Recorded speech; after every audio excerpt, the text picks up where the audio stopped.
अस्सलामुअलैकुम दोस्तों। हम टीवी का ड्रामा मुअम्मा अब अपने इंतहाई दिलचस्प मरहले में दाखिल हो चुका है। एपिसोड 11 में कहानी ने जो रुख इख्तियार किया है उसने व्यूअर्स को सोचने पर मजबूर कर दिया है। क्या जहां आरा अपने मकसद में कामयाब हो जाएंगी या फिर कोई नया राज खुलने वाला है? आज की वीडियो में हम इस एपिसोड का मुकम्मल एनालिसिस करेंगे। आशिक और आसिया का कॉन्फ्लिक्ट। एपिसोड की शुरुआत में हमने देखा कि आशिक की हरकतों की वजह से वो मुश्किल में फंस चुका है।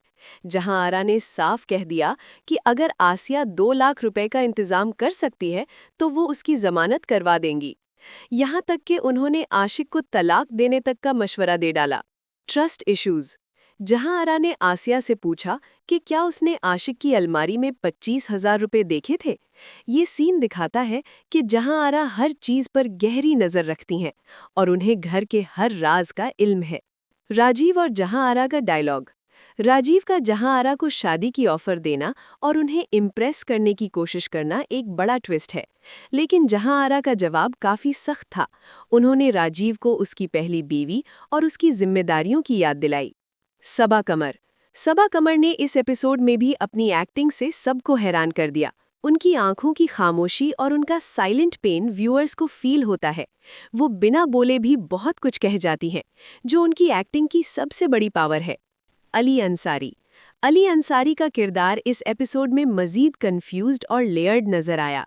उनका दिमाग कुछ और कहता है और दिल कुछ और चाहता है, और उनकी बॉडी लैंग्वेज से ये बेचैनी साफ झलकती है। Slow burn narrative. एपिसोड 11 एक स्लो बर्न एपिसोड था, लेकिन ये फ्यूचर के बड़े ट्विस्ट्स के लिए ग्राउंडवर्क है। स्टोरी में साइकोलॉजिकल डेप्थ और कैरेक्टर डेवलपमेंट पर ज्यादा फोकस किया गया है। Production quality. ड्रामा की सिनेमेटोग्राफी और टेंस बैकग्राउंड म्यूजिक ने मिस्ट्री को बरकरार रखा है। The big question.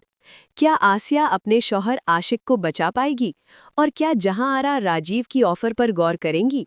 मुझे लगता है कि आने वाली एपिसोड्स में जहां आरा का किरदार मजीद पावर में नजर आएगा। दोस्तों, आपको आज की एपिसोड कैसी लगी? क्या आपको लगता है कि जहां आरा को शादी कर लेनी चाहिए? कमेंट में अपनी राय जरूर दें और चैनल को सब्सक्राइब करना मत भूलिएगा। अल्लाह हाफिज।